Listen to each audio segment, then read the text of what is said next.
The following is a DW Ancient Egypt production.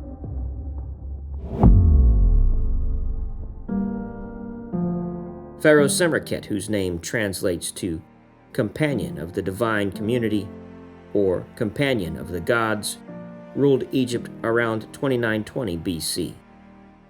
He remains a vague figure in the history of the early dynastic kings of Egypt, as the details surrounding his rule are scarce.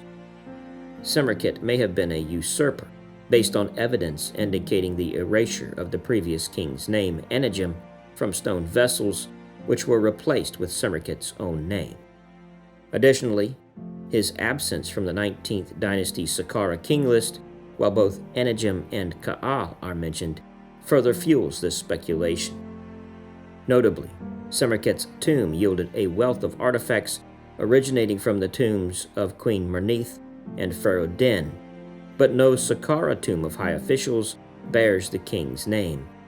This also raises suspicions, as officials of that time meticulously documented their service under their respective kings and their tombs, desiring to pass on the honor to future generations. However, it was not uncommon for kings of the period to erase their predecessors' names and replace them with their own.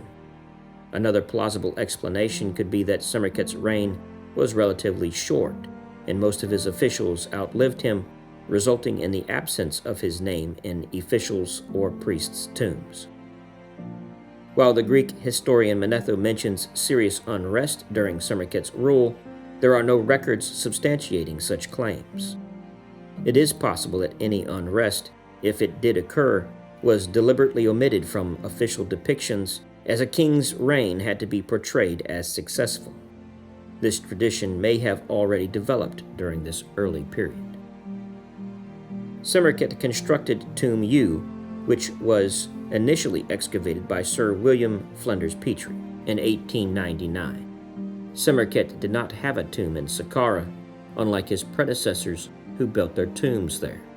The burial chamber of Semerkhet's tomb is covered in brick and measures 29.2 by 20.8 meters. The tomb's entrance does not feature stairs, but rather a 4-meter wide ramp leading directly to the main chamber.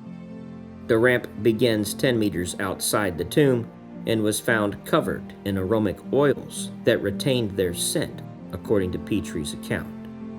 Adjacent to the ramp, objects from the Ramesside era, such as baskets and jars, were found, suggesting that the tomb may have been opened and restored during that time. It is worth noting that the site became associated with Osiris during the Ramesside period, with Pharaoh Jer's tomb being believed to be the burial place of Osiris's head.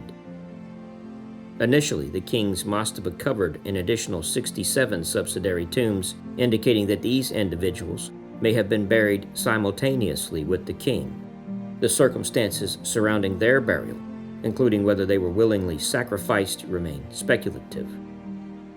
Notably, among the subsidiary burials were 2 dwarfs, suggesting that Egyptians held respect for such individuals. One of the dwarfs was named Neferet. Only 17 seals were discovered within the tomb. Outside, there was a black granite funerary stela bearing the king's name, which was customary during that time. As we noted, such stelas were typically erected in pairs outside the tomb. The objects within the tomb included materials made from ebony, amethyst, turquoise, and copper, as well as fragments of furniture.